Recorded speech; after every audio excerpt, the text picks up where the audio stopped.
اللہ اللہ اللہ۔ حضرت عمر فاروق فرماتے ہیں ان کے انتقال کو 3 دن ہوئے تھے، میں مسجد نبوی میں بیٹھا تھا، 2-3 چھوٹی چھوٹی بچیاں آ گئی، کہنے لگی چاچا آپ خلیفہ بنے ہو؟ میں نے کہا پتر میں بناؤں؟ تو کہنے لگی چلیں پھر عصر کے بعد ابو بکر صدیق ہمارے گھر جاتے تھے۔ میں نے کہا پتر آپ کے گھر کیا ہے؟ کہنے لگی ابا فوت ہو گئے، بھائی کوئی نہیں، ہم نے نا بکریاں رکھی ہوئی ہیں، وہ روز عصر کے بعد آتے تھے، بکریوں کا دودھ دھو کے ہمیں دے جاتے تھے، کچھ پی لیتی تھی، کچھ بیچ کے گزارا کر لیتی۔ 3 دن ہو گئے، میری ماں روتی ہے، بہنیں روتی ہیں، کون آئے گا؟ چاچا چلو گے؟ تو حضرت عمر کی تو داڑھی بھر گئی آنسو سے، چادر اٹھا کے کندھے پہ رکھی، بیٹیاں آگے آگے، عمر پیچھے پیچھے۔ ایک صحابی رستے میں ملے، عمر کہاں جا رہے ہو روتے ہوئے؟ عمر اور روئے، کہنے لگے یار کیا بتاؤں، ابو بکر صدیق رستہ بڑا مشکل کر گیا میرے، اس کے رستوں پہ چلنا اتنا کٹھن ہے، اتنا مشکل ہے۔ بھئی کچھ ضروری ہے کہ 2 لاکھ روپے ہی کسی کو دیں گے تو خدمت ہوگی؟ تو کسی کا آٹا ہی پسوا دے، جا کسی کو جا کے شہر سے دوائی لا کے دے دے، کوئی تو ڈیوٹی کرنا، یہ ہمیں حضرت ابو بکر صدیق نے سکھایا۔ تو کچھ نہیں کر سکتا تو مسجد میں جھاڑو تو دینا، میرے بھائی کچھ تو۔ آپ کی اس محفل کا مہمان خصوصی کون ہے؟ میں تو آیا ہوں چلا جاؤں گا۔ اس محفل کا مہمان خصوصی وہ ہے جس نے محفل سے پہلے یہاں جھاڑو دیا، جس نے یہاں دریاں بچھائیں، اس کی فوٹو بھی نہیں آنی بیچاری، وہ شاید پیچھے رہے۔ بڑے خاص لوگ ہوتے ہیں، کیمرے کی آنکھ انہیں دیکھے نہ دیکھے، رب رسول انہیں دیکھتے، اللہ رسول کی یہ نگاہ کرم میں رہتے۔ حضرت ابو بکر صدیق رضی اللہ تعالیٰ عنہ نے نیکی کے، خیر کے اہداف طے کیے، اس ہدف پر انہوں نے زندگی گزاری۔ تیسری بات، انہوں نے نا اپنا مال خرچ کیا اسلام کے لیے۔ اپنا کمایا ہوا مال خرچ کرنا خاصا مشکل کام ہے، آسان نہیں ہوتا، اور اگر آپ نے جائز طریقے سے مشقت کے ساتھ پیسہ کمایا تو خاصا مشکل لگتا ہے اس کو خرچ کرنا۔ حضرت ابو بکر صدیق رضی اللہ تعالیٰ عنہ نے مال خرچ کیا، اور کس طرح خرچ کیا کہ جب حضور نے اشارہ کیا، جب اشارہ کیا، مسجد نبوی بننے کی بات آئی تب بھی خرچ کیا، جہاد کی بات آئی تب بھی خرچ کیا۔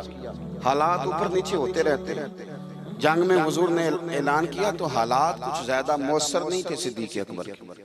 تو حضرت عمر کہتے ہیں اس دن میں نے سوچا آج میں نے آگے گزارنا، تو میں آدھا مال لے آیا گھر سے۔ کتنا؟ زکوٰۃ کتنے فیصد ہے؟ بول کے بتائیں، جوان کیوں نہیں بولتے؟ کتنے فیصد؟ زکوٰۃ 2.5% ہے، 2.5%، 100 میں سے 2.5 روپے۔ حضرت عمر کتنے لے آئے؟ 50 روپے 100 میں سے۔ یہ بڑا مشکل کام ہے، 2.5% دیتے ہیں تو لوگ کئی حساب کرتے ہیں، اور 50% یعنی آدھے پیسوں کو تھوڑا نہ سمجھیں آپ۔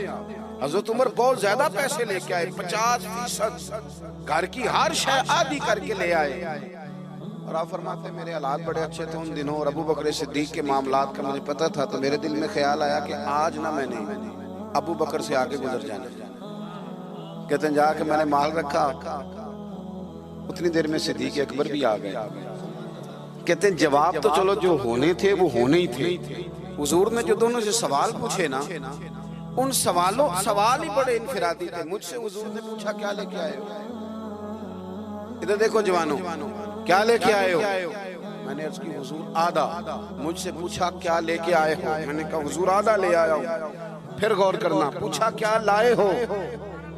اور ابو بکر صدیق سے پوچھا گھر کیا چھوڑ کے آئے ہو؟ آپ دیکھیں سوالوں میں ہی فرق ہے۔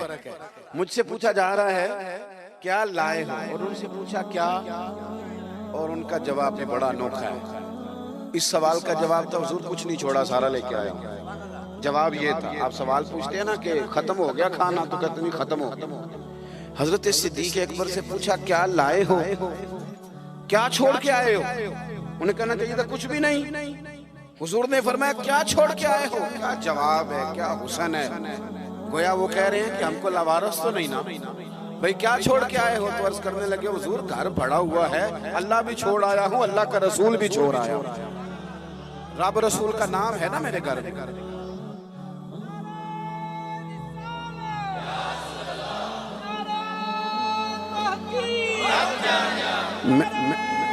سنے فرماتے میں نا اللہ اور اس کے رسول، او بھائی ہمارے گھروں میں سارا کچھ ہے آج کل، اللہ رسول کا نام نہیں، معاذ۔ وہ کیا کہہ رہے تھے؟ جھاڑو پھیر کے ہر شے لے آیا، پر گھر میں اللہ رسول کا نام، اللہ رسول کا ذکر میرے گھر میں ہے۔ تو آپ نے کبھی کسی کتاب میں یہ پڑھا ہے یا کسی عالم نے بتایا ہے کہ اس کے بعد حضرت صدیق اکبر معاذ اللہ کنگال ہو گئے؟ وہ تو پھر مالا مال تھے، اس کے بعد بھی کئی دفعہ دیا۔ وہ سبق بتا رہے ہیں، سبق ہمیں کہ رب رسول کے نام پہ سارا کچھ بھی لٹا دو گے نا تو گھر میں اللہ رسول کا نام ہونا چاہیے، بڑی برکتیں اللہ عطا فرمائے۔ ہم نے نا دولت تجوریوں میں بھر کے رکھی ہے، جو اصل دولت تھی اللہ رسول کا ذکر، اس سے ہم تھوڑے سے پیچھے۔ اب حدیث پاک سنیں، ہر بندہ حضرت صدیق اکبر کی عظمت بیان کرے گا اپنے علم کے مطابق، فہم کے مطابق، لیکن ان کی شان تک کون پہنچ سکتا ہے؟ حضرت ابوبکر صدیق رضی اللہ تعالیٰ عنہ کی شان میں بڑی حدیثیں ہیں، لیکن میں اس حدیث پہ آ کے ٹھہر جاتا ہوں، طبیعت جم جاتی ہے کہ یار یہ کیا معاملہ ہے؟ نبی پاک علیہ السلام نے فرمایا لوگو میرے پاس جس کے بھی پیسے آئے ہیں نا میں نے امانت سمجھ کے خرچ کیے، لیکن جب ابوبکر صدیق کے پیسے آئے میں نے اپنے سمجھ کے خرچ کیے، اپنے سمجھ، فکر کوئی نہیں، جہاں مرضی لگا، اپنے سمجھ کے خرچ۔ آخری باتیں آپ کی خدمت میں عرض کر رہا ہوں۔ ایک تو پہلے صاحب سے عرض کیا کہ سچ سچ ہی ہوتا ہے، حق وہ حالات دیکھ کے نہیں بولے، وہ ضمیر کی آواز سن کے بولے۔ دوسری بات ہدف طے کریں نیکی کا، یہ کام میں نے کرنے، آپ ہدف طے کریں، اللہ مدد کرے۔ تیسری بات میرے عزیز، حضرت ابوبکر صدیق نے مال خرچ کیا۔ مال جو ہے نا، نبی پاک علیہ السلام نے فرمایا، اعلیٰ حضرت نے فتاوی رضویہ میں حدیث لکھی ہے کہ آخری دور میں دین کا کام بھی درہم و دینار سے ہوگا، پیسوں سے کام ہوگا۔ آپ کو ادارے بنانے ہیں، مساجد بنانی ہیں، کتابیں چھپوانی ہیں، تو کس طرح چھپیں؟ اپنا مال اور ہم نے یہ ذمہ دے دیا امیروں کو کہ امیر خرچ کریں گے، حالانکہ ہم نے وہ حدیثیں نہیں پڑھی کہ ایک صحابی کلو کھجورے لے کے آ گئے اور مسجد نبوی میں مال کا ڈھیر لگا ہوا تھا، تو حضور نے فرمایا یہ کلو کھجورے نا سارے مال کے اوپر بکھیر دو، جتنا سب کو ثواب ملے گا اتنا اسے 1 کلو والے کو ملے گا۔ تو ہم نا وہ ذوق نہیں پیدا کر پا رہے کہ 10 روپے کی اللہ رسول کی نظر میں اخلاص والے 10 روپے کی بڑی قدر، ہم سوچتے ہیں کہ وہ نا سارا کچھ چودھری صاحب ہی آ کے کریں گے، حالانکہ برکت والا جو مال ہوتا ہے اس میں بڑی خیر ہوتی ہے۔ آخری بات جو بڑی ضروری ہے اس پر غور کریں، فیصلے زندگی میں جب بھی کریں انصاف پر مبنی کریں، محبت دیکھ کے فیصلہ نہ کریں۔ محبت اور ہوتی ہے، قابلیت اور ہوتی ہے، مجھے پر ہونا یہ فطری بات ہے، لیکن اس کا قابل ہونا یہ ایک الگ بات۔ ہر باپ کو اپنے بیٹے بیٹی سے محبت ہوتی ہے، یہ فطری تقاضا ہے، لیکن وہ قابل بھی ہو یہ ضروری نہیں ہوتا۔ حضرت صدیق اکبر کے اپنے بیٹے موجود تھے، وہ جاتے وقت کسی کو بھی خلیفہ بنا دیتے، موجود تھی ان کی اولاد، مسلمان تھی، کلمہ پڑھتی، صحابی تھے، 4 نسلیں صحابی حضرت صدیق بنا سکتے تھے نا۔ اور حضرت عمر نے تو کبھی ایسا نہیں کیا کہ تحفے بھیجے ہوں، دوستی بڑھائی ہو، بلکہ وہ تو کہتے ہیں کہ ہماری تو نیکیوں میں آگے گزرنے کی دوڑ ہی لگی رہی ساری، معاملہ دوڑ میں رہا۔ لیکن حضرت ابوبکر کا فیصلہ دیکھیں، جب وقت وصال آیا تو آپ نے فرمایا عمر کو بلاؤ، ساری چیزیں وصیتیں نصیحتیں کی، سب کچھ حضرت عمر کے سپرد کیا۔ لوگوں نے کہا کہ ابوبکر صدیق یہ تو بڑے سخت آدمی ہیں، آپ ایک سخت گیر آدمی کو بنا کے جا رہے ہیں۔ تو نبی پاک صلی اللہ علیہ وسلم کے غلام نے کیا جواب دیا؟ فرمانے لگے میں اس وقت دنیا سے جا رہا ہوں، اس موقع پہ بڑا جھوٹا آدمی بھی سچ بولنے لگا، میں جب اللہ رسول کی بارگاہ میں جاؤں گا تو مجھ سے پوچھا جائے گا کہ امت کے بارے میں کیا فیصلہ کر کے آئے ہو، تو میں کہوں گا امت میں جو سب سے بہترین تھا اسے امت کا سربراہ بنا کے آیا۔ ہم لوگوں نے نا فیصلے میرٹ میں نہیں کیے کبھی، یہ الیکشن ہو رہے ہیں، فلاں کام ہو رہا ہے، ووٹ کس کو دینا ہے، کہتے ہیں ساری برادری ادھر ہے۔ اب برادری کو چھوڑیں، یہ بتائیں سچ کدھر ہے، حقیقت کدھر ہے؟ وہ کسی اور برادری کا بندہ الیکشن لڑ رہا ہے تو وہ بندہ اگر ٹھیک ہے تو ٹھیک ہے، پھر آپ برادری نہ دیکھیں، پھر تو شخص دیکھیں کہ وہ صحیح جا رہا ہے۔ حضرت عمر کے فیصلے ہمیشہ میرٹ ہیں، حضرت ابوبکر کے فیصلے ہمیشہ میرٹ ہیں، حضرت عثمان غنی، مولا علی شیر خدا، ان لوگوں کے فیصلے ہمیشہ حق کی بنیاد۔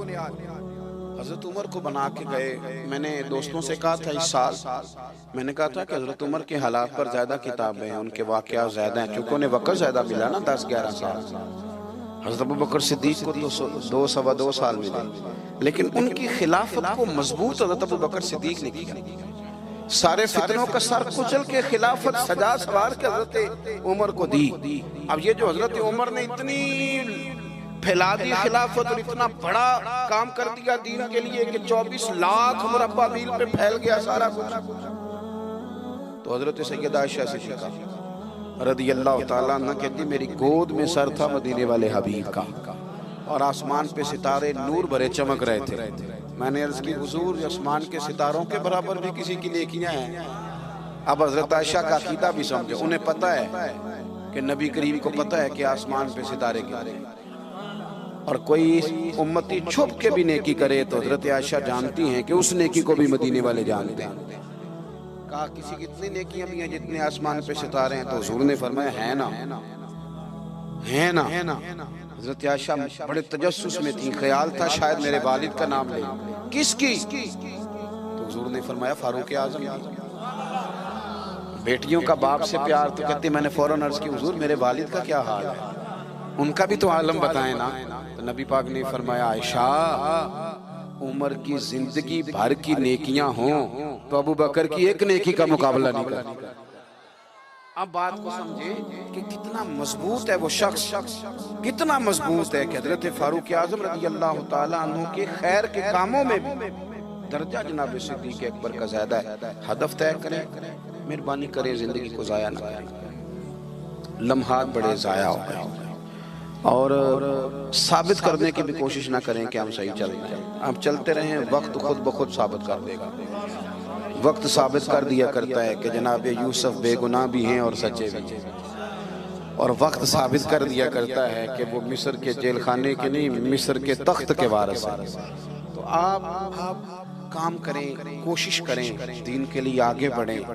آپ لوگوں کی فلاح کے لیے, وطن کی فلاح کے لیے حضرت صدیق اکبر رضی اللہ تعالیٰ عنہ نے ہمیں کہا کہ ڈھونڈ کے نیکی کرو, جو تم سے ممکن ہو سکے وہ خیر کا کام کرو. دعا کرتا ہوں جو میں نے کہا ہے اللہ اسے قبول فرمائے. آپ لوگ بیٹھے جی, کس نے اٹھایا؟ تشریف رکھیے.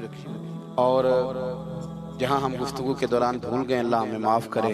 محفلیں ہوتی ہیں نظریات کی, سرکار کے نام کی, شخصیات کی نہیں ہوتی. یہ محفل میرے نام کی نہیں, حضرت صدیق اکبر کے نام کی. تو میں نے جیسے عرض کیا کہ مسافر ہیں.